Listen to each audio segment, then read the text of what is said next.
The Rabbit Hour presents Bible Study. Brother Kelly, Sister Julie.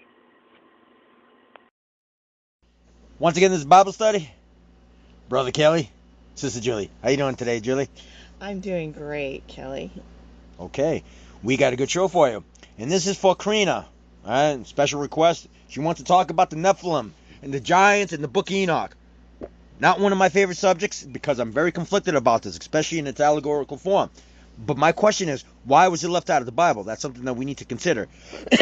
When you look at it, a lot of times what I've read over the years is that the reason it was left out of the Bible, now hear me close, okay, here it comes, was because to cut back because the cost of printing Bibles. If you want to believe that bullshit. You want to know why? Because they talk about giants. Well, shit, we can't have giants running around, can we? Dummy. So all you fundamental Christians, before we get to it and stuff like that, make sure you got your Bible, okay? I don't care what you got to do to get one, but you better make sure you got your Bible, all right? Because if you ain't got your Bible, what the fuck you doing here? Sister Julie?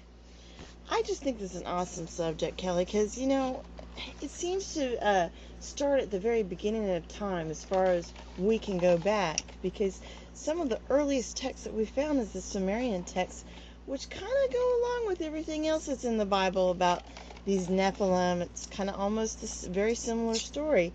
The Nephilim are also like the Watchers, the angels. Some people say they're the descendants of Cain.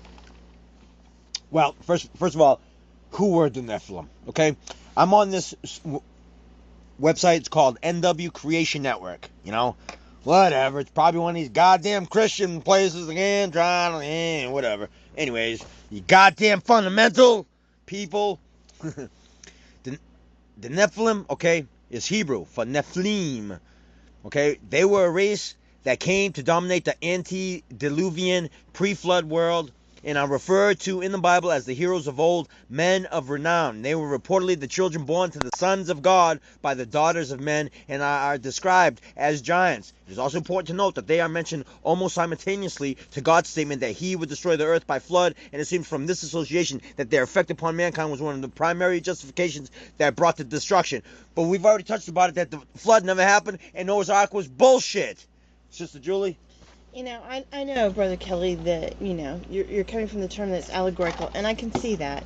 But it's the fact that, the Sumerian text, whether it's allegory or not, they still have the same story of the flood, and I know we're going I have by to interject. allegory. I have to interject again, okay? But the Sumerian text, you really can't. You have to be careful of what you're reading about there, because a lot of it was translated by who? Zachariah Stitchin. He wrote so many books on it. But guess what? Okay, he studied economics. What the fuck does he have to do with fucking foreign languages, okay? Ancient languages. This guy's a fucking con artist. Like fucking David Icke and Alex Jones and all these other fucking criminals. Well, we've got the story, and I'm not going to say that these people are criminals. I'm not going to go that far because, I enjoy. Okay, bullshitters. Thank you. I enjoy some of their things. Sure you do. And it's pretty exciting. And so if it was true, it would be exciting. But I would say, you've got the story of the deluge. The story of the flood, and whether it's allegory, it means something, and it's for them to recreate it in different cultures. There's meaning to it. Like you said, it means something. They're wanting you to know something. But you have the Nephilim, which were the sons of God, you said, and daughters of men. The early Christians, they saw them as the fallen ones. But to me, this could very much be interdimensional. I think they were tripping on acid. Sister Julie? These are some sort of beings that came here from another place. And we weren't there, so we don't have the exact, truth to this. But if you've seen them as coming down from the sky, you would see them as the fallen ones, which some of the Christians called them. And, and Elohim, it was plural for gods. And It comes from Hebrew, meaning the gods. The gods, yes. And these... the book of Enoch says the fathers of the Nephilim and the sons of gods were also called the Gregories. It's a class of angels. They were also known as the Watchers. And now we're finding all these giant skulls and these stones that were carved into these faces. we don't know the truth, but we need to be investigators. We need to keep our minds open. Like if you said, if the Bible's allegorical, we need to get out there and start investigating But these wait a things. minute, wait a minute. Okay, let's look at the book of Enoch, chapter 1, okay? Which was left out of the Bible. Okay, they said that it was because of money issues and stuff like that, and the scarcity of paper. That's what they used. Whatever That's bullshit baloney. Well, I know, but that's what they try to say. Okay, but why was it left out of the Bible? That's what you have to. That's why. That's why I'm a little intrigued. And plus, we did have a request for the Nephilim and the Giants, so we're gonna touch it and stuff. Like I said, it's not my favorite topic because I'm a little conflicted here, But chapter 1, verse 1. Sorry, you fundamental Christians, you're gonna have to look it up online. The book of Enoch is not in your Bible. All right, the word of blessing of Enoch, how he blessed the elect and the righteous who were to exist in the time of trouble, rejecting all the wicked and ungodly. Enoch, a righteous man who was one with God. See, problem here, we already know that God is light.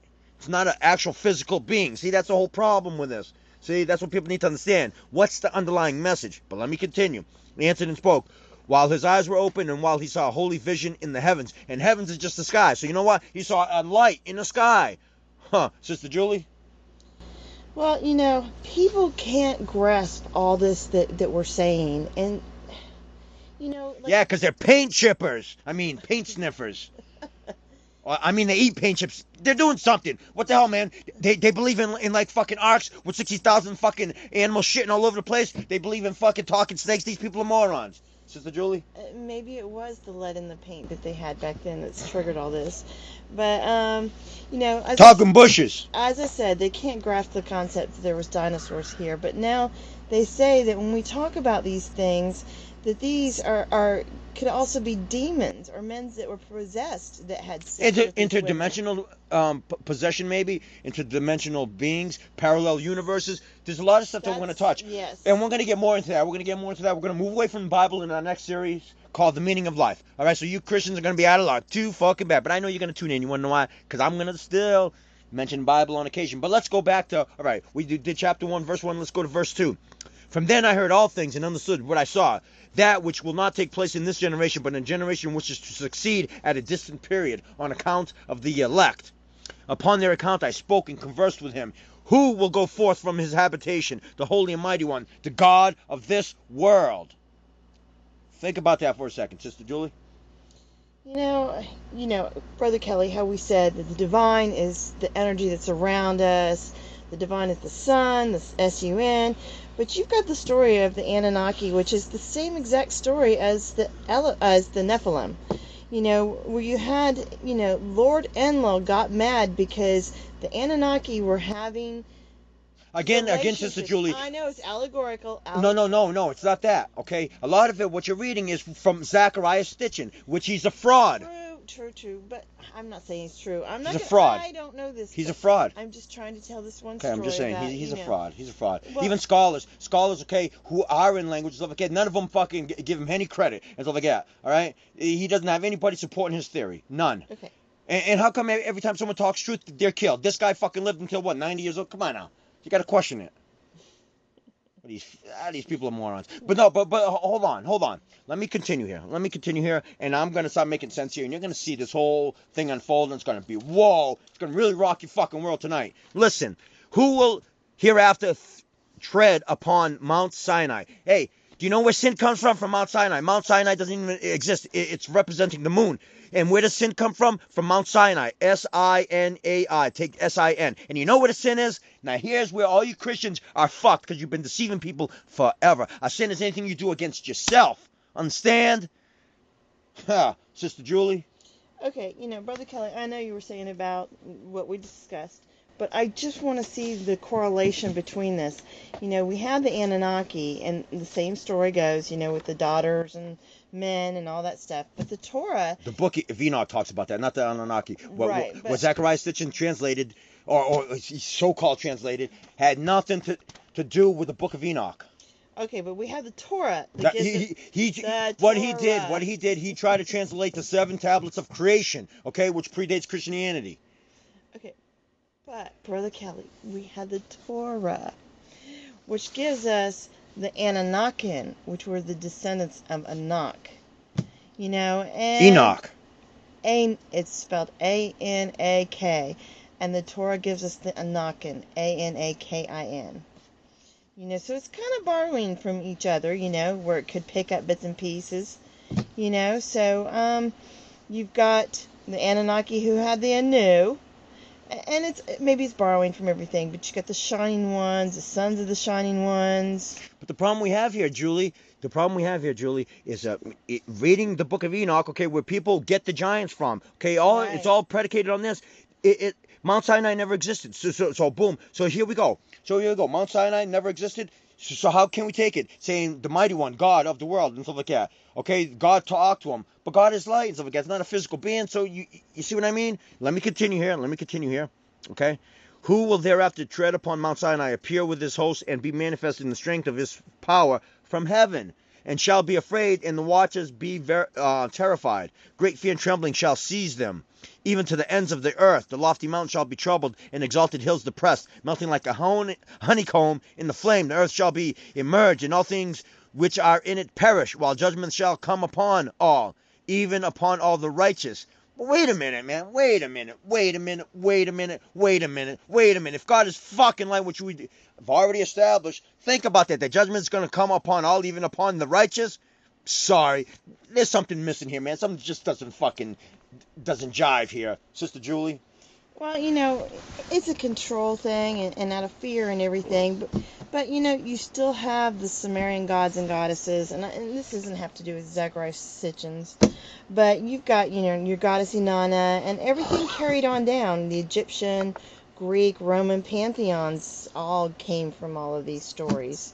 So, I can't say which is the truth and which isn't. But like you said, a lot of this is about controlling mankind, so the true connection is connecting with the divine source of it all, because we don't know everything that existed that we're talking about. We don't know because they didn't want us to know, because knowledge is power. So here's a good example, and that's where people have to grasp this concept, okay? How are you going to tell some fucking peasant farmer, okay, who bows down to fucking an evil fucking king, okay, an angle of light, a photon, an electron? How the fuck are you going to explain it to them? They're going to be like fucking totally they're going to be lost. You know what I mean? And they don't want to, and they didn't want them to know, because it might click in with certain people, might grasp and say, yeah, fuck this. Like telling them the world was flat. You want to know why? So the peasants stayed in their villages and stuff like that. Okay, subservient to a fucking king. What did they do? What did the fucking kings do? Fucking rob them, fucking rape them, do God knows what else under this fucking rule and shit like that. They didn't want people to venture off, because guess what? They might have found paradise and found out that the world is round, and then they can fucking have a life absent of these fucking evil fucking tyrants, rulers, and God knows what else. Sister Julie? For me, Brother Kelly, I believe the way you say, as far as my belief is, the sun, the S-U-N, and the earth is living, and the energy around us is living, and we are all part of it. And, everything that is created here is all one. It's not just humans, but it's animals, it's plants. We are all one, divinely connected within this being of energy. But our physical bodies are irrelevant. They're irrelevant. Okay, Right, our soul is what matters. Our bodies are they're nothing. That's why Jesus said, "Let the dead bury the dead." Because guess what? When you die, your spirit leaves. Fuck your body. It's irrelevant. That's why people go to fucking cemeteries and talk to fucking nothing, because there's nothing there. All right, here we go. Genesis. All right, you Bible fucking assholes. No, sorry. sorry. No. Yeah, I know. I'm getting a little ahead of myself, but make sure you have that your Bible handy, because we're running out of time here, okay? Genesis 6, okay, verses 1 through 7. When man began to increase in number of the earth, and daughters were born to them, the sons of God saw the daughters of men were beautiful, and they married any of them they chose. Then the Lord said, my spirit will not contend with man forever, for he is mortal. His days will be 120 years. The Nephilim were on the earth in those days, and also afterwards, when the sons of God went to the daughters of men and had children by them. They were the heroes of old, men of renown. The Lord saw how great man's wickedness on earth had become, and that every inclination of thoughts of his heart was only evil at the time. The Lord was grieved that he had man on earth, and his heart was filled with pain. So the Lord said, I will wipe mankind whom I have created from the face of the earth, men and animals and creatures that move along the ground and the birds of the air, for I am grieved that I have made them. But God is light. God is love. Okay, so what the hell are they talking about? They're not talking about a physical, okay? Whatever they're talking about, it can't be God, okay? It might have been, okay, the Lord. You know where Lord comes from? Landlord. You know, like when you're a tenant at a fucking building. So think about that. Because remember, in the garden, they can hear God's footsteps. We already established that God is light. And you know, in the garden, it's matter. Okay, it's consciousness meeting matter. Sister Julie? Well, we don't know what kind of weapons could have existed back then. Something could have caused things to happen. But, we don't know. But like you said... Well, just to bring up something real quick, because we got to wrap this up, Julie. Okay, you want to do a part 2? We can do a part 2. It's up to you. Oh, we can wrap it up right here, but let me finish, okay? Let's find out what our viewers think. Oh, okay, thank you. That's what I was thinking, the same thing. But just to, like you said, ancient times. Okay, Robert Oppenheimer, okay, the lead scientist in the Manhattan Project, when they split the atom, okay, a reporter asked him, is this the first time that this had happened? And he said, in modern times, of course. So we'll end it with that. Think about that. In modern times, of course. Ooh, you know what that's implying? That guess what? This shit happened before. And that's a wrap. Once again, this is Bible Study. This is Brother Kelly and Sister Julie.